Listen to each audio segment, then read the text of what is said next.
खबरों को पूरा देखने के लिए YouTube पर जाके सर्च करें NDTN न्यूज दरभंगा। चैनल को लाइक, सब्सक्राइब, कमेंट और शेयर करना ना भूलें।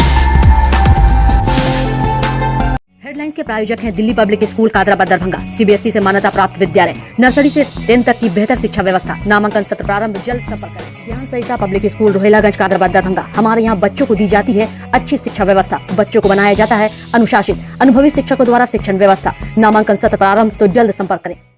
Holi mission girls high school, Saidnagar, Laheriasarai, Darbhanga. CBSE पाठ्यक्रम पर आधारित स्कूल, नर्सरी से 10th तक के बच्चों की पढ़ाई की बेहतर व्यवस्था। नामांकन के लिए संपर्क करें। Holi mission girls high school, Saidnagar, Laheriasarai, Darbhanga. Darbhanga में एक अनोखी पहल, मिथिला ऑनलाइन स्टोर। सिर्फ एक कॉल या व्हाट्सएप से किराना, कॉस्मेटिक, किताब एवं स्टेशनरी प्राप्त करें। Free home delivery. कोरोना काल में आई नई आफत ब्लैक फंगस को आखिरकार बिहार में महामारी घोषित कर दिया गया है।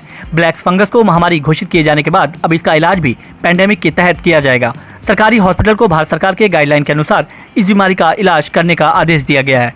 तो वहीं स्वास्थ्य विभाग के महत्वपूर्ण बैठक के बाद यह निर्णय लिया गया है कि इस महामारी को घोषित हो जाने के बाद सभी सरकारी हॉस्पिटल को भारत सरकार के गाइडलाइन के अनुसार ब्लैक फंगस का इलाज करने का निर्देश दिया गया है। आपको बता दें कि राज्य में ब्लैक फंगस के मामले में तेजी के साथ साथ इजाफा हो रहा है। राज्य में ब्लैक फंगस के 39 नए मामले सामने आए हैं। स्वास्थ्य विभाग की ओर से शनिवार को बिहार में ब्लैक फंगस को महामारी घोषित कर दिया गया है। प्रदेश में पिछले कुछ घंटे के अंदर ब्लैक फंगस के नए केस सामने आने के बाद राज्य सरकार की चिंता बढ़ गई है। ब्लैक फंगस के 39 नए केस शुक्रवार को सामने आए थे। इनमें से 8 मरीजों को भर्ती कराना पड़ा है। 39 मामलों में से 32 पटना के 3 अस्पतालों में और 7 मामले छपरा शहर के एक निजी अस्पताल में पहुंचे हैं। राज्य में अब तक ब्लैक फंगस के लक्षण वाले 174 मरीजों की पहचान की जा चुकी है। शुक्रवार को पटना एम्स में कुल 30 मरीज ऐसे पहुंचे जिन्हें ब्लैक फंगस के लक्षण थे। इनमें से 7 को पटना एम्स में भर्ती कर लिया गया, जबकि बाकी को दवा देकर वापस भेज दिया गया। IGIMS में भी एक मरीज शुक्रवार को एडमिट किया गया था, जबकि बाकी मरीजों को दवा देकर घर भेज दिया गया। पटना के पारस हॉस्पिटल में एक मरीज लक्षण के साथ पहुंचा था, जिस दवा देकर घर वापस कर दिया गया। पटना के IGIMS में ब्लैक फंगस के इलाज के लिए सरकार ने अलर्ट मोड में रखा हुआ है। पटना एम्स से ब्लैक फंगस के भर्ती मरीजों की संख्या बढ़कर 42 हो गई है। हालांकि अच्छी खबर यह है कि 3 मरीज स्वस्थ होकर अपने घर वापस लौट चुके हैं। पटना के IGIMS में कुल 39 मरीजों का इलाज हुआ है, जिनमें से 12 डिस्चार्ज होकर घर वापस लौट चुके हैं। सबसे ज़्यादा केस पटना के अलावा छपरा शहर में सामने आए हैं। केंद्र सरकार ने ब्लैक फंगस को पहले से ही महामारी घोषित कर रखा है। शनिवार को जन अधिकार पार्टी लोकतांत्रिक के दरभंगा कार्यकर्ताओं डॉक्टर मुन्ना खान ने अपने राष्ट्रीय अध्यक्ष पप्पू यादव की गिरफ्तारी के खिलाफ रहमगंज स्थित आवास से मशाल जुलूस निकाला। मशाल जुलूस का नेतृत्व महिला नगर अध्यक्ष आसमा खातून एवं नगर अध्यक्ष पप्पू सरदार संयुक्त अध्यक्षता में आयोजित कार्यक्रम मशाल जुलूस रहमगंज आवासीय कार्यालय से निकालकर खान चौक पर जाकर खत्म हो गई। इस अवसर पर जाप के दरभंगा से पूर्व जिला अध्यक्ष डॉक्टर मुन्ना खान ने कहा कि राष्ट्रीय अध्यक्ष पप्पू यादव की रिहाई के समर्थन में लगातार चरणबद्ध रूप से बिहार सरकार के खिलाफ आंदोलन जारी है। वहीं उन्होंने ये भी कहा कि अंधी, बहरी और भ्रष्टाचारियों को समर्थन देने वाली डबल इंजन की सरकार के कान तक जूई नहीं रेंग रही है, जबकि राष्ट्रीय अध्यक्ष सरकारी तौर पर अपहरण कर लेने की बात काफ़ी बीमार चल रहे हैं और DMCH में एडमिट हैं। पप्पू यादव की शुगर हाई है, किडनी में स्टोन है और लीवर में इन्फेक्शन के साथ साथ दायां पैर भी फूला हुआ है। मगर एम्बुलेंस चोर का समर्थन करने वाली बिहार सरकार को कोई फर्क नहीं पड़ता है, जबकि यह सरकार का ही काम कर रहे थे और भ्रष्टाचारियों का भंडाफोड़ कर रहे थे। अगर वाकई नीतीश कुमार भ्रष्टाचारियों के खिलाफ हैं तो 15 साल से लड़ रहे थे, तो आज पप्पू यादव ने जब भ्रष्टाचारियों की पोल खोली तो उनके साथ नीतीश कुमार क्यों नहीं खड़े हैं। मुन्ना खान ने यह भी कहा कि इससे साफ पता चलता है कि उनके कथनी और करनी में फ़र्क है। जहाँ पार्टी अपने नेता के रिहाई के लिए लंबी लड़ाई लड़ने को तैयार है। आइए आपको सुनाते हैं कि और क्या कुछ जानकारी मुन्ना खान ने दी।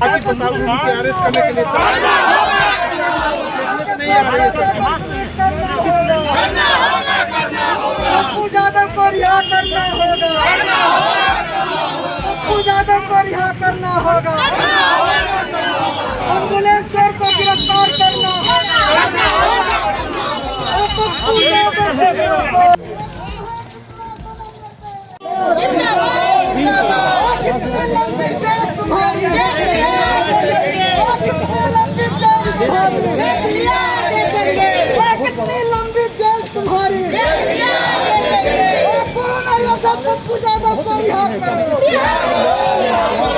कोरोना योद्धा पप्पू यादव को रिहा करो। नीतीश कुमार जिंदाबाद।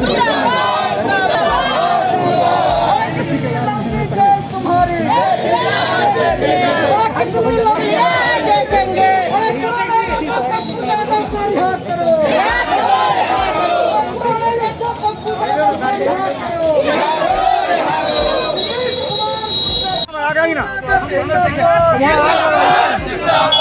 आंदोलन का एक पार्ट था।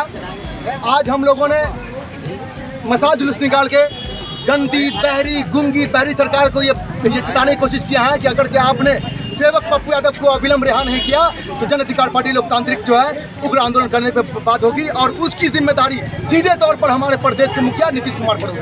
जो चोर थे उनको छोड़ दिया गया, जो साध है जो सेवा कर रहे थे उनको पकड़ लिया गया। इसी के खिलाफ हम लोग आवाज उठा रहे हैं। कहाँ तक निकाले मशाल जुलूस? जी हम लोग रहमगंज से नाका नंबर 6 कोतवाली चौक तक हम लोगों ने मसाल जुलूस निकाल के क्रांतिकारी साथियों ने, जो भी जनता पार्टी के क्रांतिकारी साथी हैं, आज मौजूद होकर ये बताने की कोशिश कर दिया है कि हम आगे चुप बैठने वाले नहीं हैं और किसी भी परिस्थिति में हम जब तक राय नहीं होती हम आगे लड़ाई को जारी रखने के लिए हम तैयार हैं। 5 नाका तक निकाले मशाल जुलूस। बारी सरकार, गुंगी सरकार, इनको चेताने का काम किया कि अगर आप अब भी नहीं माने तो इससे भी जन आंदोलन होगा और उसकी सारी जवाबदेही बिहार सरकार की होगी।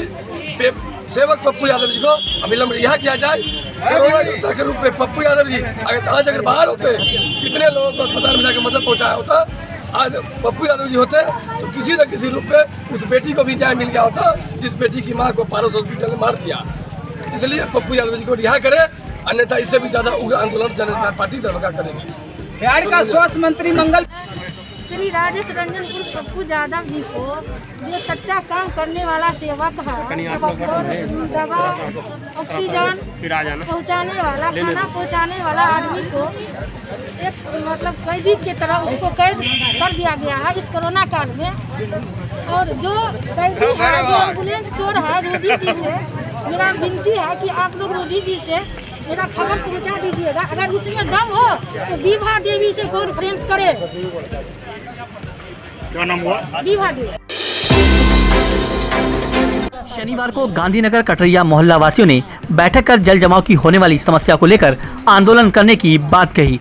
इस बाबत बैठक में मौजूद वक्ताओं ने कहा, समाचार पत्रों के हवाले से खबर मिली है कि दरभंगा शहर में होने वाले जल जमाव को लेकर डीएम की अध्यक्षता में निगम में नगर आयुक्त और स्थानीय विधायक की मौजूदगी में बैठक किया गया था, जिससे बहुप्रतीक्षित मांगदोनार से टिन्ही पुल तक नाला निर्माण के संबंध में एक बार चर्चा तक नहीं किया गया।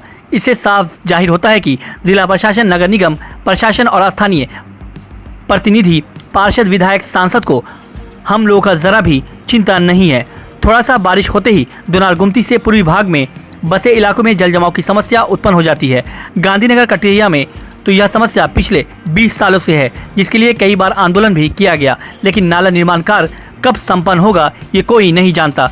प्रशासन की तरफ से मोहल्ला वासियों को कई बार आश्वासन दिया गया कि नाला निर्माण कार्य जल्द संपन्न होगा, लेकिन कार्य को देखते हुए लग रहा है कि ये आने वाले 5-10 सालों में भी संपन्न नहीं होगा।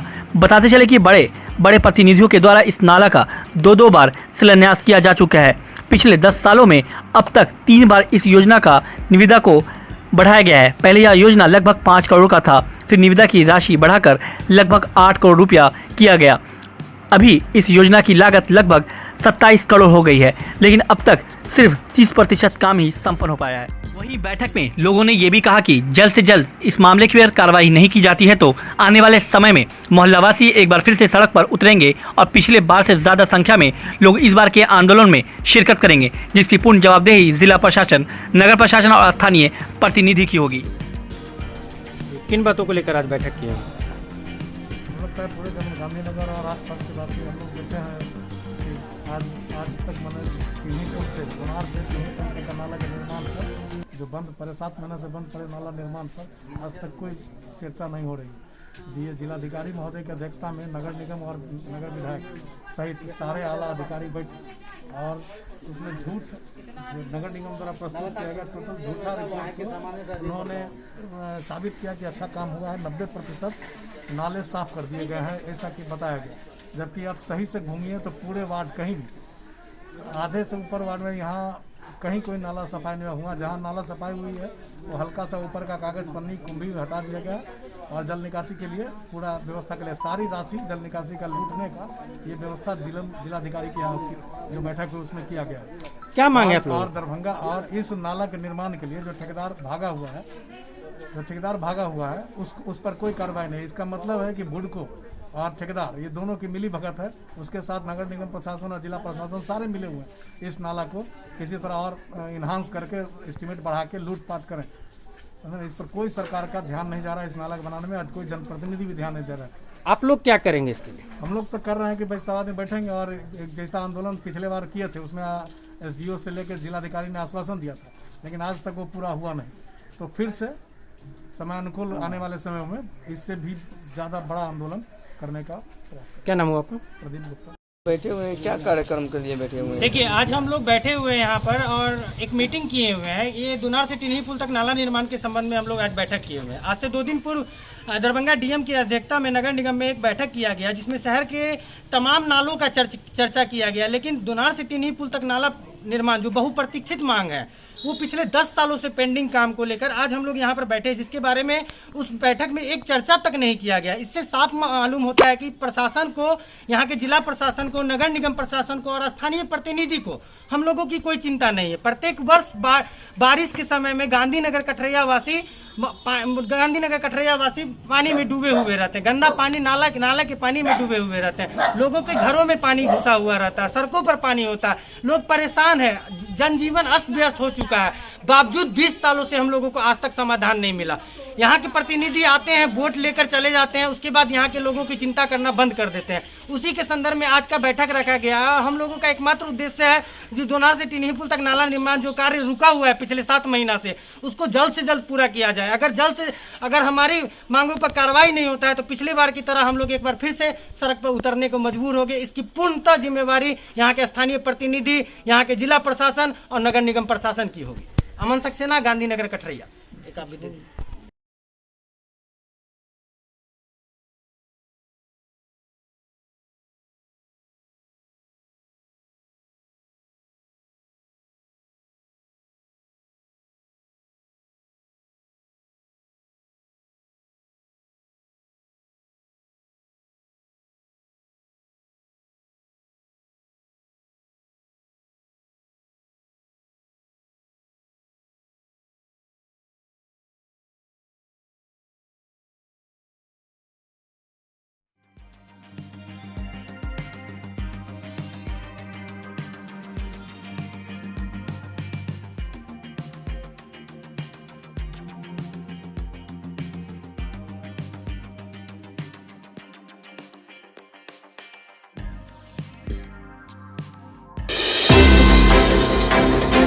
समाहरणालय अवस्थित अंबेडकर सभागार में दरभंगा में जिलाधिकारी डॉक्टर त्यागराजन SM की अध्यक्षता में टीकाकरण व मास्क वितरण को लेकर बैठक की गई। बैठक में जिला प्रतिरक्षण पदाधिकारी डॉक्टर अमरेंद्र कुमार मिश्रा ने बताया कि जिले में 32 टीकाकरण केंद्र पर 18 वर्ष से ऊपर वालों का टीकाकरण किया जा रहा है। 45 वर्ष से ऊपर के लिए प्रखंड मुख्यालय एवं पंचायतों में टीकाकरण किया जा रहा है।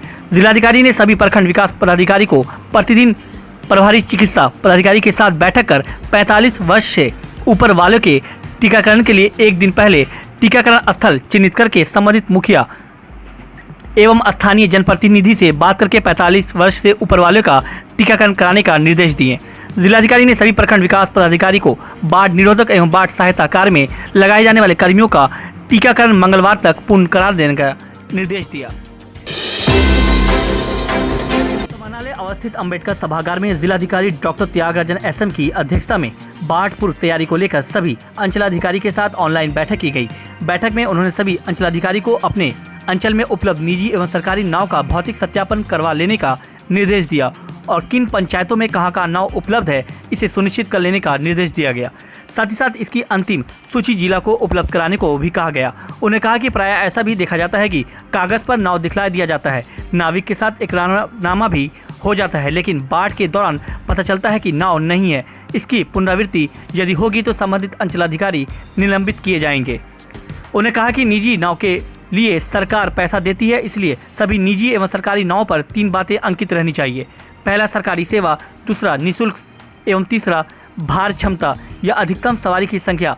साथ ही साथ सभी नाव पर लाल झंडा भी लगा रहना चाहिए। ऐसा देखा जाता है कि सरकार से पैसा मिलने के बावजूद नाविकों द्वारा लोगों से पैसा लिया जाता है और नाव पर भार क्षमता अंकित नहीं रहने के कारण आवश्यकता से अधिक लोगों को बैठा लिया जाता है, जिसके कारण कभी भी नाव दुर्घटना भी हो जाती है। यदि कहीं भी बाढ़ के दौरान नाव दुर्घटना होती है तो संबंधित अंचलाधिकारी जिम्मेवार माने जाएंगे।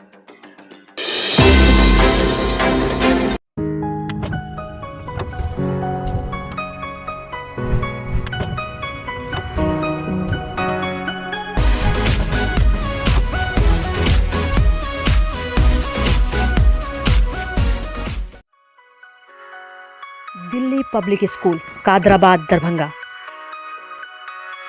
सीबीएसई से मान्यता प्राप्त स्कूल। नर्सरी से 10 तक के बच्चों की पढ़ाई की बेहतर व्यवस्था।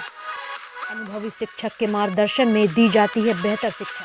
हमारे यहाँ छात्रों के बेहतर भविष्य के लिए smart classes, computer lab, science lab, library, hostel की अच्छी व्यवस्था। दूर दराज से आने वाले छात्र छात्राओं के लिए ट्रांसपोर्ट की उत्तम व्यवस्था।